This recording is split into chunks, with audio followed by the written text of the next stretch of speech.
Hi everyone, this is Chandra Chaudhary और आज हम करेंगे class 12th biology. As you know मैं चैप्टर स्टार्ट कर चुकी हूँ ऑर्गेनिजम्स एंड पॉपुलेशन और आज हम करेंगे इसका lecture number 2। In previous video lecture हमने ऑर्गेनिजम्स की बात की थी और एबायोटिक फैक्टर्स की बात की थी और आज के इस वीडियो लेक्चर में हम दो मेन टॉपिक्स पे फोकस करने वाले हैं जो हैं आपके responses to abiotic factors and adaptation. तो as you know abiotic factors क्या होते हैं जो आपको इसके रेफरेंस में पढ़ने हैं। क्या क्या थे वो आपके नंबर 1 में जिसका नेम आता है वो है आपका टेम्परेचर। टेम्परेचर नंबर 1 है और नंबर 2 में था आपका वाटर, नंबर 3 था आपका लाइट एंड नंबर 4 था आपका सॉयल। तो ये अबायोटिक फैक्टर्स थे जिनके बारे में हम डीपली स्टडी कर चुके हैं इन प्रीवियस वीडियो लेक्चर। जिन्होंने वो नहीं देखा है वो जाके देख सकते हैं। तो अब इन अबायोटिक फैक्टर्स के प्रति हमारा क्या रिस्पॉन्स होता है या प्लांट्स का किसी भी ऑर्गेनिजम्स का क्या रिस्पॉन्स रहता है वही हम पढ़ेंगे और उन्हें किन किन पार्ट्स में हम डिवाइड कर सकते हैं। तो सबसे पहले हम पढ़ेंगे कि क्या क्या टाइप्स होते हैं उनके रिस्पॉन्स करने के तरीके से। तो इन्हें हम 4 कैटेगरीज में डिवाइड करते हैं। जो पहला है आपका उन्हें कहा जाता है रेगुलेटर्स। सेकंड है आपके कन्फॉर्मर्स।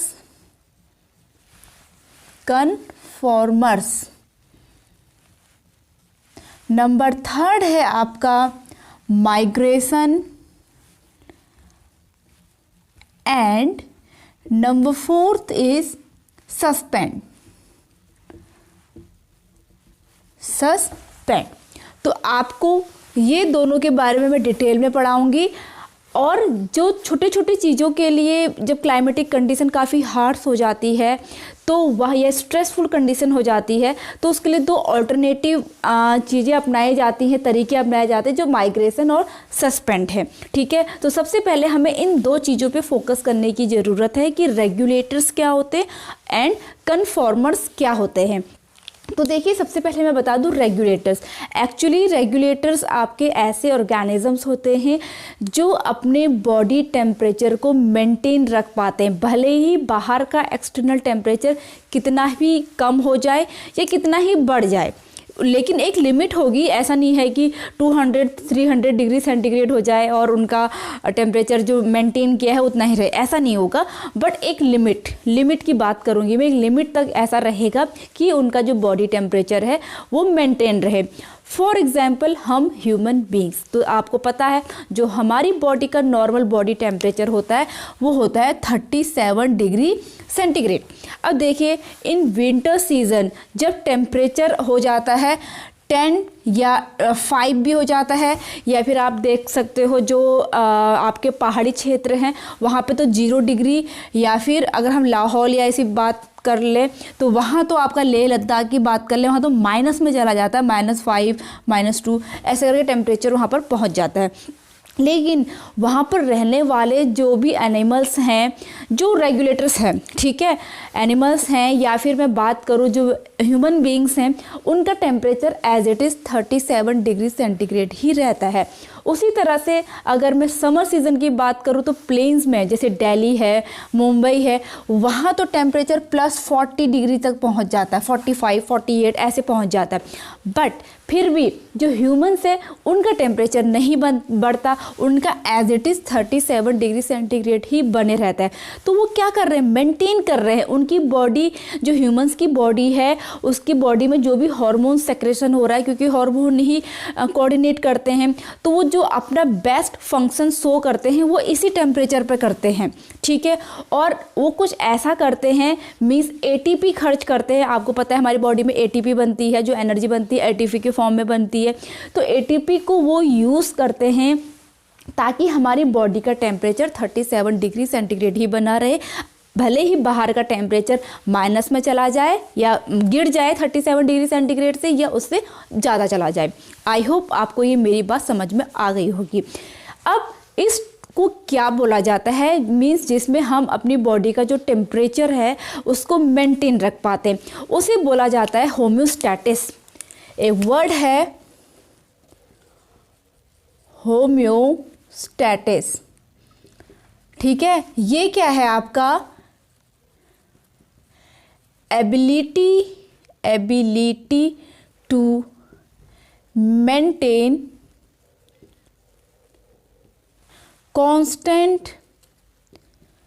Constant temperature. और भी है, अब जो टेम्परेचर को कांस्टेंट रख पाते हैं, ठीक है, उन्हें बोला जाएगा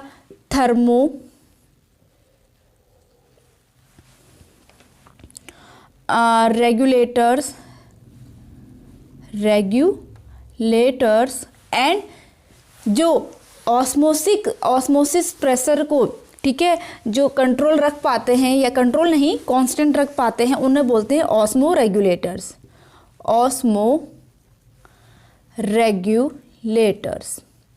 ठीक है, इतनी बात आई हो सबको समझ में आ गई होगी। अब बात कर लेते हैं आपके एग्जाम्पल्स की कि ऐसा भाई कौन कौन कर पाता है। ठीक है, तो सबसे पहली बात ह्यूमंस किसके अंदर आते हैं, मैमल्स के अंदर आते हैं। तो एग्जाम्पल हो गया आपके मैमल्स जो हैं वो वार्म ब्लडेड होते हैं। ठीक है, वार्म ब्लडेड भी तो वही उन्हीं को कहते हैं जो अपना बॉडी का टेम्परेचर कांस्टेंट रख पाते हैं। ठीक है, तो आपके ये हैं बर्ड्स भी होती हैं। ठीक है, वार्म ब्लडेड होती है बर्ड्स। और आपके होते हैं very few vertebrates and invertebrates.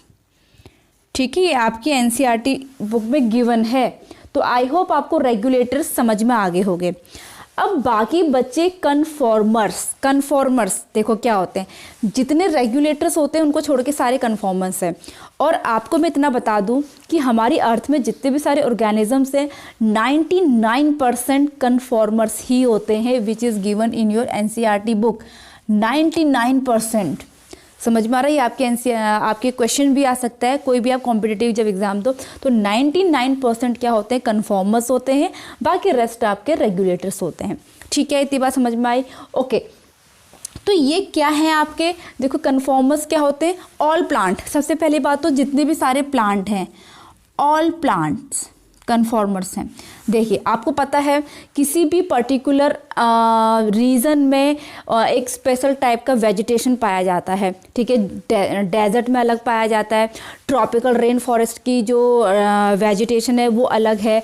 अगर हम माउंटेन्स रीजन की बात करें जहाँ पर बहुत ज़्यादा बर्फ़ पड़ती है वहाँ की अलग है। अगर मैं वहाँ का पौधा जो बर्फ़ में होता है यहाँ ले आऊँगी, यहाँ मतलब जहाँ पर सफिशिएंट अमाउंट में बारिश हो रही हो, टेम्परेचर हो अच्छा खासा, तो वहाँ पर ले आऊँगी तो वो नहीं रह पाएगा। लेकिन वहाँ के ह्यूमंस बीइंग यहाँ आ जाएंगे तो वो रह लेंगे। भले ही धीरे धीरे थोड़ी बहुत उनको प्रॉब्लम होगी, गर्मी लगेगी, लेकिन धीरे धीरे उनकी बॉडी में ये चीज़ अडेप्ट कर जाएगी। ठीक है, तो ये आपके इसलिए जो ऑल प्लांट्स होते हैं वो आपके कन्फॉर्मर्स होते हैं। जो जिस जगह पर रहने के लिए बना है वो वहीं पे सरवाइव कर पाएगा। अगर उसको हम कोशिश करेंगे कि उसको उसकी हैबिटाट से निकाल के दूसरे हैबिटाट में ले आए तो वो नहीं कर पाएगा सरवाइव। ओके, तो ऑल प्लांट्स। और भी आपके कन्फॉर्मर्स, बाकी जैसे आपको मैं बताऊं कन्फॉर्मर्स और क्या होंगे आपके, जैसे रेप्टाइल्स वगैरह हैं। ठीक है, ये आपके क्या होते हैं, कन्फॉर्मर्स होते हैं। तो आई होप आपको ये भी समझ में आ गया होगा। अगर मैं बात करूं कन्फॉर्मर्स क्या होते हैं, कैंट मेंटेन देयर होम्योस्टैटिस। ठीक है, जो अपने होम्योस्टैटिस को मेंटेन नहीं कर पाते अपना, एक प्रकार से ये क्या होते हैं, कोल्ड ब्लडेड।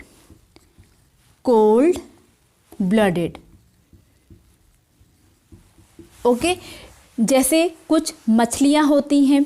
ठीक है, मछलियाँ जो होती हैं जब बहुत समर का टाइम होता है तो वो नीचे डीप में चली जाती हैं, विंटर सीजन का टाइम होता है तो थोड़ी ऊपर लेवल पे आ जाती हैं। तो देखो अपना हैबिटाट चेंज कर रही है अकॉर्डिंग टू एक्सटर्नल टेम्परेचर। ठीक है, इतनी बात समझ में आ गई। ओके, तो चलिए, जैसे यहाँ पे एग्जांपल आपके आगे फिश वगैरह या रेप्टाइल्स की बात कर लूँ मैं, रेप्टाइल्स, ठीक है, फ्रॉक्स वगैरह जो होते हैं या फिर आपके स्नेक्स वगैरह जो होते हैं। आई होप जो दो ये पॉइंट हैं कन्फॉर्मर्स एंड रेगुलेटर्स आपको क्लियर हो गए होंगे। अब इनसे रिलेटेड जो आपकी बुक में ग्राफ दिया गया है उसे हम समझ लेते हैं। तो देखिए वहाँ पर दिया है आपका एक ग्राफ जहाँ पर नीचे लिखा है एक्सटर्नल टेम्परेचर या फिर इन्वायरमेंट, ठीक है, टेम्परेचर की अगर हम ले लेते हैं, और दूसरा है आपका यहाँ इंटरनल टेम्परेचर। अब उसे हम रेंज ले लेते हैं, सपोज -15, -10, -5, 0, 10, 20, 30, 40, 50 और यहाँ पर -15, -10, -5, 0, 10, 20, 30, 40 और 50। ठीक है, ये हमने ग्राफ बना दिया है।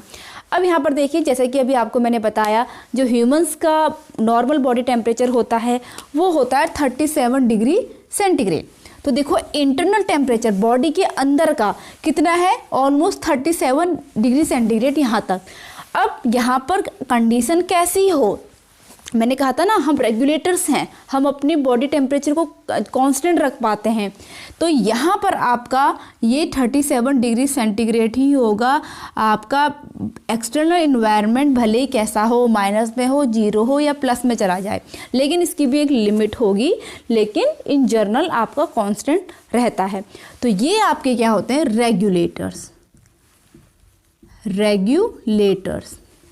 क्लियर। चलिए अब नेक्स्ट पॉइंट बात करते हैं कन्फॉर्मर्स की, जो कोल्ड ब्लडेड होते हैं, जो अपने बॉडी टेम्परेचर को मेंटेन नहीं कर पाते हैं। एक्चुअली क्योंकि जैसा बाहर का एक्सटर्नल इन्वायरमेंट है, टेम्परेचर है, उनकी बॉडी का टेम्परेचर भी वही होने लगता है। अगर वहाँ एक्सटर्नल इन्वायरमेंट का टेम्परेचर माइनस में जा रहा है, उनका भी माइनस में चला जाएगा, प्लस में जा रहा है तो वो भी प्लस में चला जाएगा। ठीक है, तो मीन्स जैसे जैसे टेम्परेचर यहाँ बढ़ेगा, इसको मैं ब्लैक पेन से शो कर रही हूँ, इंटरनल टेम्परेचर जैसे जैसे एक्सटर्नल टेम्परेचर जैसे जैसे बढ़ेगा वैसी वैसी इंटरनल टेम्परेचर भी उनका बढ़ते चला जाएगा। इसलिए अगर वो बढ़ता ही चला जाएगा, अगर वो अपनी हैबिट चेंज नहीं करेंगे, अपना हैबिटाट चेंज नहीं करेंगे, अपनी बॉडी में कुछ चेंजेस नहीं लाएंगे, तब तो वो मर जाएंगे। टेम्परेचर तो बढ़ता ही चला जाएगा। ठीक है, तो इसलिए उनको एडेप्टेड करना पड़ता है, एडेप्टेशन अपनाने अब पड़ते हैं कन्फॉर्मर्स। ठीक है, इतनी बात समझ में आई।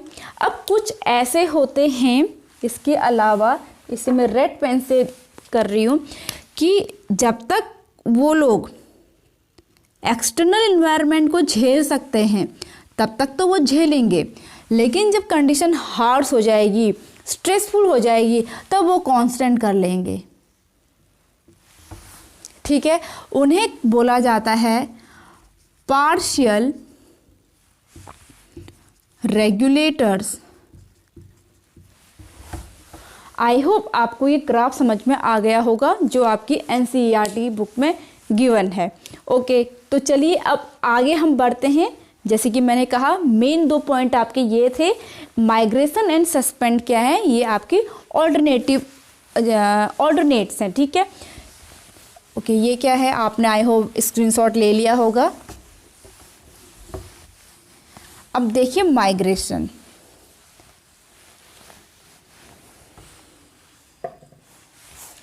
माइग्रेशन का मतलब क्या है, जब बाहर का एनवायरनमेंट हार्श हो जाता है, स्ट्रेसफुल हो जाता है, तो कुछ एनिमल्स क्या करते हैं, कुछ टाइम के लिए उस हैबिटाट को छोड़ के कहीं फेवरेबल कंडीशन जहाँ पर होती है वहाँ पर चले जाते हैं। फॉर एग्ज़ाम्पल साइबेरिया से साइबेरियन क्रेन जो होते हैं, वहाँ पर बहुत ही ज़्यादा ठंड होती है, लेकिन जब उनके रिप्रोडक्शन का टाइम आता है तो वहाँ पर वो कंडीशन उनके लिए अनफेवरेबल होती है। तो उस वक्त क्या करते हैं, वो वहाँ से बहुत माइल्स किलोमीटर जो है, माइल्स में उसकी उतनी ड्यूरेशन का जो लेंथ डिस्टेंस है उसको पार करके वो आते हैं राजस्थान के भरतपुर इलाके में। ठीक है, वहाँ पर आके वो अपने अंडे देते हैं, बच्चे पालते हैं। जब वो बच्चे बड़े हो जाते हैं उनको भी फिर अपने साथ कहाँ ले जाते हैं, साइबेरिया में। ठीक है, तो ये आपका कहलाता है माइग्रेशन। तो माइग्रेशन के अगर मैं एग्जांपल दूं तो आप ये क्या हो गए, ये साइबेरियन क्रेन। ठीक है, इतनी बात समझ में आई। तो Siberian crane is example of migration. अब नंबर 4 है आपका सस्पेंड। अब सस्पेंड क्या है, देखिए सस्पेंड को मैं यहाँ पर लिख दे रही हूँ। सस्पेंड आपके 3 टाइप्स के होते हैं। नंबर 1 है आपका हाइबरनेशन। नंबर 2 है आपका एस्टिवेशन और नंबर 3 है आपका डियापॉज। देखिए हाइबरनेशन के नेम से आप लोग फेमिलियर होंगे। हाइबरनेशन क्या है कि कुछ एनिमल्स क्या करते हैं, जब बहुत हार्श कंडीशन हो जाती है विंटर सीजन में, वो गर्मियों भर इतना ज़्यादा खाना खाते हैं कि अपनी बॉडी के अंदर मोटी सी फैट की लेयर बना लेते हैं। फिर वो विंटर सीजन में हाइबरनेट करने चले जाते हैं, मीन्स सोने चले जाते हैं, जैसे बियर एग्जाम्पल है। और उस वक्त वो क्या करता है, उसकी बॉडी में जो फैट है उससे ही वो अपना न्यूट्रिशन लेता है जब तक वो सोया रहता है। तो यहाँ पर क्या है, क्या करेंगे, ये sleeping in winters, for example bear. ठीक है, एस्टिवेशन जस्ट इसका उल्टा है। इसमें क्या होगा, जब बाहर की कंडीशन में बहुत ज़्यादा मतलब हार्श हो जाती है, हार्श का मतलब समर सीज़न से है, इसका मतलब कि समर सीज़न में कुछ एनिमल्स जब बहुत ज़्यादा गर्मी हो जाती है तो वो नहीं झेल पाते हैं उस कंडीशन को, तो वो क्या करते हैं, गर्मियों के टाइम पे सोने चले जाते हैं। तो sleeping in summer, for example है इसका स्नेल एंड फिश, कुछ फिश होती हैं। ठीक है, अब डियापॉज क्या है भाई, आपने वर्ड सुना होगा सीड डॉर्मेंसी, मीन्स जब वो अनफेवरेबल कंडीशन होते तो सीड डॉर्मेंट फेज में होते हैं। जैसे ही फेवरेबल कंडीशन आती तब जाके हम सो करते तो उनमें से बेबी प्लांट बाहर आता है। ठीक है, तो डॉर्मेंसी, तो यहाँ पर जू प्लैंक्टन एग्जाम्पल है इसका, जू प्लैंक्टन्स। ये कौन सी कंडीशन में चले जाते हैं, डॉर्मेंसी में। जब बाहर हार्श कंडीशन होती है तो डॉर्मेंसी कंडीशन में चले जाते हैं, कोई डेवलपमेंट नहीं होगा उनके अंदर। ठीक है, जैसे ही फेवरेबल कंडीशन आएगी फिर से ये डेवलपमेंट करना स्टार्ट कर देते हैं। ओके, तो आई होप आपको जो रिस्पॉन्स टू अबायोटिक फैक्टर है ये क्लियर हो गया होगा। अब हम पढ़ेंगे एडेप्टेशन। एक्चुअली अगर मैं सच बताऊं तो एडेप्टेशन और अबायोटिक फैक्टर्स एक जैसे हैं। जैसे कि मैंने आपको इन प्रीवियस जो वीडियो लेक्चर था उसमें बताया था कि अबायोटिक फैक्टर बहुत ज़्यादा इंपॉर्टेंट है, क्योंकि अबायोटिक फैक्टर ही डिसाइड करते हैं कि वेजिटेशन कैसा होगा और वेजिटेशन ही डिसाइड करता है कि कैसे एनिमल्स वहाँ पर होंगे। तो देखो एनिमल्स को अपनी बॉडी में एडेप्टेशन कैसा लाना पड़ेगा, जैसे वहाँ पर वेजिटेशन है, जैसे वहाँ का इन्वायरमेंट है। ठीक है, तो जो अभी हमने पढ़ा ये सब क्या है आपके, माइग्रेशन एक एडेप्टेशन ही तो है, एस्टिवेशन बचने के लिए एक एडेप्टेशन ही तो है, ये डियापॉज एक एडेप्टेशन ही तो है। तो सारी चीज़ें ये क्या है अभी जो हमने पढ़ी एडेप्टेशन के अंदर ही आती हैं।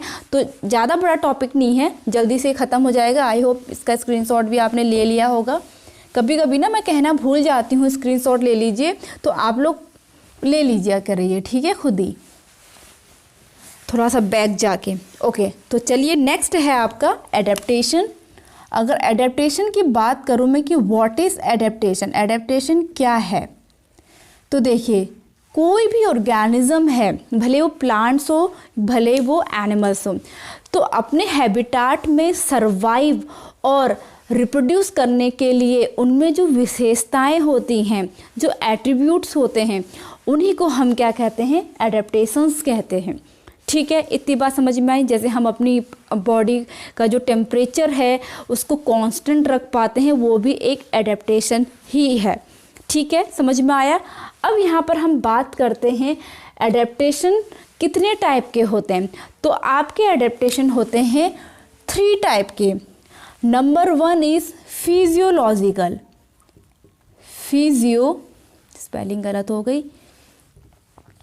फिजियोलॉजिकल। नंबर 2 है आपका मॉर्फोलॉजिकल,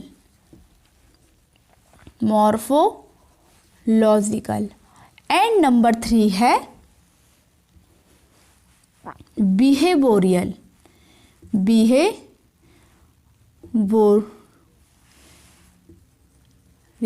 ठीक है, बिहेवियरल, बिहेव जैसा है।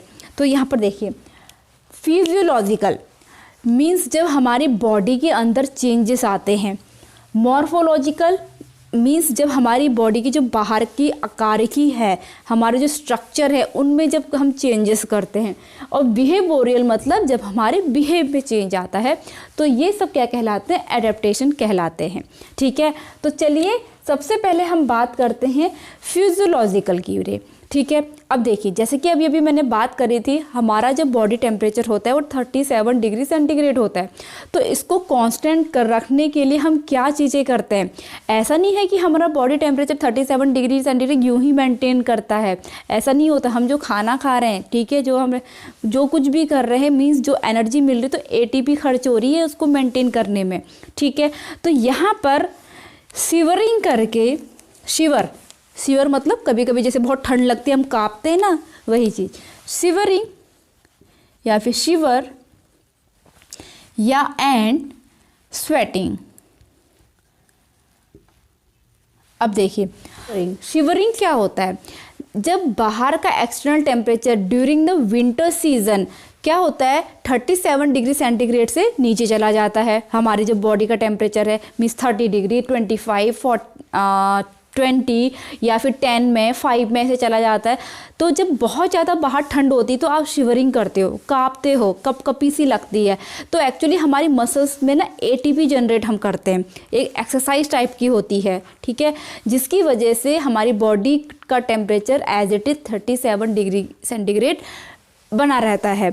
लेकिन यही चीज़ कन्फॉर्मर्स नहीं कर सकते, उनके पास इतनी एनर्जी नहीं होती है। ठीक है, अब यहाँ पर स्वेटिंग से क्या होता है, जब बाहर का टेम्परेचर 37 डिग्री सेंटीग्रेड से ज़्यादा पहुँच जाता है, मीन्स 40, 45 ऐसे चला जाता है, तो हमारी बॉडी में स्वेटिंग होती है, इवेपोरेशन होता है, तो जिससे हमारी बॉडी में कूलिंग होती है और 37 डिग्री सेंटीग्रेड मेंटेन रहता है। तो शिवरिंग एंड स्वेटिंग। नंबर 2 है आपका कैम्प साइकिल, जो फोटोसिंथेटिक्स होता है स्पेशल, कैम्प साइकिल। नंबर 3 है हाई ऑल्टीट्यूड। तो देखिए, हाई ऑल्टीट्यूड में क्या होता है, जब हम प्लेन्स के लोग ऐसे हाई ऑल्टीट्यूड में चले जाते हैं तो वहाँ पर जो ऑक्सीजन है वो थिन है। ठीक है, तो ऑक्सीजन की कमी वहाँ पर होती है, जिससे हम लोगों को चक्कर आने लगती है, बहुत सारी वॉमिटिंग भी होती है। तो लेकिन जो वहाँ पर रहने वाले हैं उनके साथ ऐसा कुछ नहीं होता। क्यों? क्योंकि उनकी बॉडी ऑलरेडी उस कंडीशन को, उस इन्वायरमेंट को अडेप्टेड कर चुकी है। और जब हम भी वहाँ पर कुछ टाइम रहते हैं तो हमारी बॉडी भी अडेप्टेड कर जाती है, क्योंकि हमारी बॉडी के अंदर कुछ फिजियोलॉजिकल चेंजेस होते हैं। ठीक है, तो आई होप आपको समझ में आ गया होगा। आपकी बुक में रोहतांग पास का यहाँ पर एग्जाम्पल दिया है, जो क्या है हाई ऑल्टीट्यूड पे है, और वहाँ पर जाने वाले लोगों को ये प्रॉब्लम्स वहाँ पर आती हैं, सिर दर्द वगैरह वहाँ पर होता है। ठीक है, क्योंकि वहाँ पर ऑक्सीजन का लेवल कम हो जाता है। उसके बाद नेक्स्ट है मॉर्फोलॉजिकल। मॉर्फोलॉजिकल चेंजेस में आप क्या देखते हो, सबसे पहली बात अगर मैं बात करूँ, जैसे कि कैमल है, कैमल के जो पाँव होते हैं काफ़ी कैसे होते हैं, फ्लफ़ी होते हैं। ठीक है, यानी कि बहुत उसमें ताकि वो सिंक ना कर पाएँ जब वो चलते हैं रेत में। उसी तरह से उनकी जो पीठ में क्या होता है, हम्प होता है, ताकि जब वो पानी पिए वहाँ पर स्टोर करें, जब उनको पानी ना मिले तो उसको वो यूज़ कर पाएँ। ठीक है, तो यहाँ पर क्या आपका आएगा, सबसे पहले लेग ऑफ कैमल।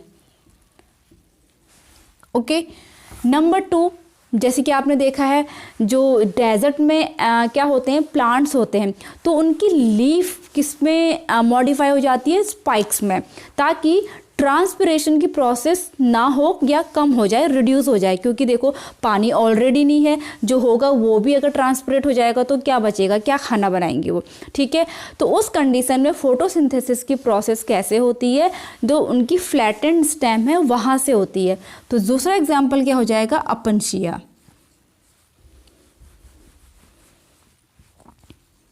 अपनशिया, ठीक है।